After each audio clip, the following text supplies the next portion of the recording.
Bon, bah écoutez, bonjour à tous. Donc, comme on a dit au début, moi je joue à la maison, hein, puisque je fais partie d'S2I depuis 7 ans. J'ai fait du.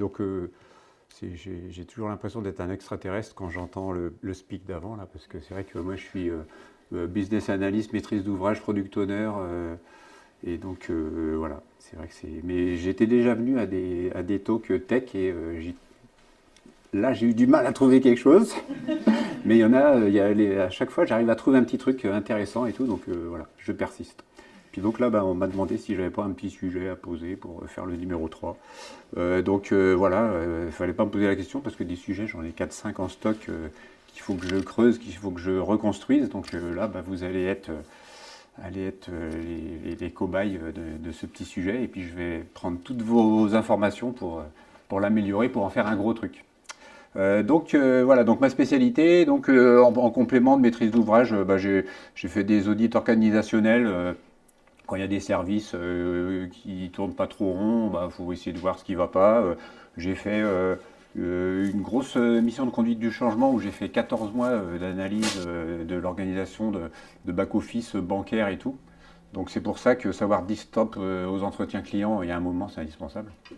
Ça peut concerner aussi les gens qui bossent dans la tech parce que bah, ça vous arrive sûrement, c'est peut-être arrivé à certains d'entre vous de faire des audits infra ou code ou autre. Je ne sais pas si parmi vous, s'il y en a qui ont fait ce genre de mission, mais voilà, il y a un moment où on vous demande de venir analyser l'état de ce qui se fait dans l'entreprise. Et bon, sur le code et puis l'infra, vous n'avez pas forcément passé la majorité de votre temps à discuter avec des gens mais c'est quand même les gens de l'entreprise qui ont la connaissance et donc il va falloir débattre. Donc voilà, donc on va parler de ce sujet. L'objectif du talk, ah oui, il faut que j'appuie sur le bon bouton. Donc comment évaluer la collecte d'informations d'un point de vue qualitatif et aussi quantitatif, c'est-à-dire qu'il y a un moment, il va falloir avoir une idée de l'exhaustivité de ce que vous collectez. C'est-à-dire qu'on vous demande de venir en mission pour que vous fassiez une espèce d'audit de telle organisation. Bah, on considère qu'il va falloir que vous ayez une connaissance complète de ce qui vous permet d'analyser le besoin du client. En fait, on aura deux types de missions qui potentiellement, hein, on aura des audits orga ou tech. C'est quand il y a un manager qui appelle une autre entreprise. Souvent, c'est mieux quand c'est externe parce que lui, il a un ressenti que ça se passe pas trop bien. Il a un ressenti qu'il y a des problèmes dans l'organisation, dans le service. Ça peut être parce qu'on a des retours négatifs, c'est-à-dire que dans l'équipe qui gère, moi c'était une mission que j'avais faite au Mans, dans l'équipe qui fait le support client. Il y en a plein qui s'en vont, les plus anciens s'en vont, et puis ceux qui arrivent, ils font part de leur mécontentement. Et puis ça peut être d'autres problèmes qui viennent directement aux oreilles des managers, mais il y a des fois ça ne remonte pas jusqu'au manager et il y a des ressentis comme quoi ça ne se passe pas trop bien. Donc ce qu'il faut, c'est qu'il y ait des personnes extérieures qui vont venir faire une analyse de comment ça se passe dans l'entreprise, soit sur l'infra ou alors sur un back-office par exemple. Et puis, à partir d'entretien, la personne elle va devoir dire oui, je confirme, ça ne marche pas, on peut faire ça pour améliorer. Ou alors finalement, non, c'est juste des mauvaises langues qui descendent les services, mais ça se passe très très bien. Voilà, on peut avoir ces deux choses-là. Et puis autrement, il y a un autre sujet aussi, c'est dans la collecte du besoin, quand on a un projet, réaliser un projet, vous connaissez tous, hein, il faut qu'il y ait des business analysts, des product owners qui aillent collecter le besoin. Et là aussi, il va falloir qu'en un temps imparti, ils réussissent à couvrir la totalité du besoin pour que après, dans la chaîne, ça puisse arriver à de la réalisation. Donc moi, dans l'exemple que je vais prendre celui que je fais le plus souvent. Ça va être la collecte du besoin ou un audit organisationnel. Donc pendant ces entretiens, en fait, l'objectif, c'est d'avoir une description de l'organisation, d'avoir une description des pratiques qui sont réalisées par ces équipes dans un back-office bancaire, comment sont réparties les activités, qui fait quoi, quels sont les éléments qui sont automatisés, quels sont les éléments manuels qui sont réalisés par les personnes. Il va falloir décrire tout ça. Donc on peut avoir une description d'un besoin dans le cadre du projet. Pour les cas de code ou d'infra, il faut un état des lieux, un état de l'art de comment travaille l'entreprise pour qu'après, avec votre expertise, vous puissiez critiquer. Parce que là, le problème de tout ça, c'est que de notre temps, il y a beaucoup moins de doc, et quand il y en a, elle n'est pas à jour. Donc ça veut dire que l'entreprise en elle-même, elle n'a pas le moyen d'avoir une idée d'une description complète de ce qui se passe. Et le problème de ces entretiens, c'est qu'il va falloir avoir des contacts humains, il va falloir avoir des échanges, il va falloir faire des discussions, il va falloir faire des tête-à-tête, il va falloir écouter des gens. Et ça, eh ben, en fait, dans le cadre dans le monde de l'informatique, ça prend du temps, ça prend la tête, etc. Et donc, voilà, c'est une expertise dans laquelle je me suis mis et voilà, qui me plaît, mais ça ne plaît pas à tout le monde d'être soit en face d'un auditeur ou de jouer le rôle de l'auditeur. Donc, pour couvrir la connaissance, ben, en fait, là, j'ai mis le déroulement d'un processus, les étapes d'un processus, d'une activité. Et puis ici, on va considérer qu'on a 100% de la couverture de la connaissance. Donc ça, c'est un beau schéma théorique. Voilà, ici, le flux, il rentre, il y a une première personne qui modifie dans Excel, après, ça rentre dans un traitement automatique, et puis après, il y a un état qui est édité, et puis il y a d'autres personnes qui bossent dessus. Donc ça, c'est un exemple de déroulé. Et puis après, il va falloir décrire tout le fonctionnement, comment les gens travaillent sur ces processus. Donc, la première possibilité quand vous arrivez dans une mission pour faire un audit organisationnel, c'est qu'il y a le grand manager qui vous met dans une salle avec les 4-5 personnes qu'il a considérées comme étant sachantes. Et puis, en fait, il vous dit, allez-y, posez vos questions, les gens vont répondre, et puis vous allez avoir une description de tout ce qui se passe. Donc ça, en fait, c'est à peu près la pire approche qu'on peut avoir quand on fait intervenir quelqu'un pour collecter un besoin ou pour collecter une description d'un fonctionnement d'une entreprise ou d'une organisation.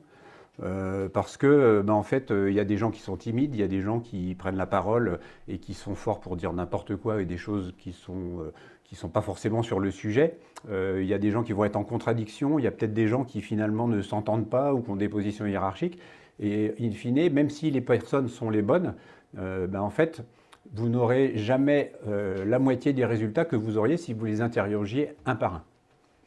Donc le problème de ces fameuses réunions qui, d'après les managers ou les têtes pensantes, font gagner beaucoup de temps, parce qu'on met tout le monde dans une salle et puis on dit, allez, en 3 heures c'est fait, en fait, vous allez noter plein de trucs, tout ce qui va se dire, vous allez essayer d'interrompre ceux qui parlent trop longtemps, etc. Et puis au final, quand vous allez relire vos notes, sur vos 6 pages de notes, vous allez avoir 30%, ça va être le processus étudié quand même. Hein. 30% de vos notes, ça va être ce qui se passe, le déroulement, mais avec un détail monstrueux dont vous n'avez rien à faire. Voilà. Il y aura 30%, ça va être sur tout ce qui ne fonctionne pas. Parce que ça, quand vous faites un audit sur des organisations ou sur des gens qui travaillent sur des process avec un écran, avec un front et tout, ils ne peuvent pas s'empêcher de vous dire ce qui ne fonctionne pas. Donc vous allez avoir 30%, ça va être des bugs, des histoires, des dysfonctionnements ou des choses qui ne leur plaisent pas. Après, vous allez avoir tout l'historique du processus, parce que ceux qui sont là depuis 10 ans, je peux vous dire que c'était mieux avant. Ou alors, ça s'est détérioré. Donc, vous allez avoir aussi une description de comment ça fonctionnait avant, mais tout ça mis en un paquet. C'est-à-dire qu'après, il va falloir se dire, ah ben non, ça, c'est pas maintenant, ça, c'est ce qu'il regrette qui ne se fait plus. Après, vous allez aussi avoir des conflits. C'est-à-dire qu'un tel, il est dans la salle, il ne va pas le dire, mais il va dire, l'autre con, là, quand il m'envoie son fichier Excel tout pourri, alors que je lui demande un CSV depuis le début et tout. Là. Donc en fait, dans vos notes, vous allez avoir aussi le résultat de conflit. Et puis à la fin, vous allez avoir aussi un truc, il y en a forcément qui seront là parce que c'est comment briller dans une réunion d'agence, pas d'agence, mais dans une réunion de service. C'est-à-dire qu'il y en a, en fait, le manager, il est persuadé que lui, il connaît le processus parce que quand il y a les réunions de service hebdomadaires, il passe un quart d'heure à raconter ce qu'il fait. Et tout le monde sait qu'il ne fout rien. Mais les 10 minutes qu'il fait par jour, il en parle pendant 20 minutes. Donc le manager, il pense que lui, il a la science infuse et il connaît tout le processus. Donc voilà, donc là, vous avez perdu 3 heures, vous avez mal à la tête, vous avez 6 pages, et au final, vous avez 30% du processus, et puis il va falloir aller à la pêche aux autres informations. C'est combien de temps? Il me reste 2 minutes? C'est cool. Après, on a une deuxième façon, c'est que le manager, il vous invite à une première réunion. Il vous présente ce qu'il connaît du sujet, souvent pas grand-chose par rapport à ce qu'il faut, mais plus la mission est importante, plus le manager il va vouloir vous faire croire qu'il connaît. Parce qu'en fait, il est quand même responsable de 5 services qui chacun contiennent 20 personnes. Donc il ne peut pas ne pas savoir ce que font les 100 personnes. Donc il va essayer de vous raconter ce qui se passe, mais il a bien conscience qu'il va falloir que vous alliez voir des gens qui savent. Donc il va vous donner une liste de noms. Et ces gens-là, vous allez les voir individuellement. Moi, pendant ma mission de conduite du changement, j'ai fait 14 mois d'interview. Donc au bout de 4 mois déjà, j'étais rodé. Donc je fais des entretiens d'une demi-heure. Je note, je réécris et après je les revois 4-5 jours après, une demi-heure pour vite faire valider ce qu'il faut et puis pour aller plus loin dans le processus, etc. Et puis de temps en temps, quand ils me donnent un nom, je le note aussi. Parce qu'en fait, dans un service, ceux qui font le plus de bruit, c'est ceux qui sont visibles. Mais peut-être que ceux qui travaillent le plus et qui connaissent le plus le système, c'est celui qui est dans le fond là-bas, derrière la plante verte, qui dit jamais rien. Mais en fait, le jour où il s'en va, le chef, il pleure. Parce qu'il sait qu'il connaît tout, mais en fait, il ne veut pas le mettre en avant parce que c'est une personne qui est un peu timide, etc. Et donc, les échanges que vous allez pouvoir avoir avec les premières personnes, en fait, vous allez grappiller, et au final, le but de ces entretiens, quand on ne vous impose pas les personnes, c'est que en fait, c'est la quête du sachant.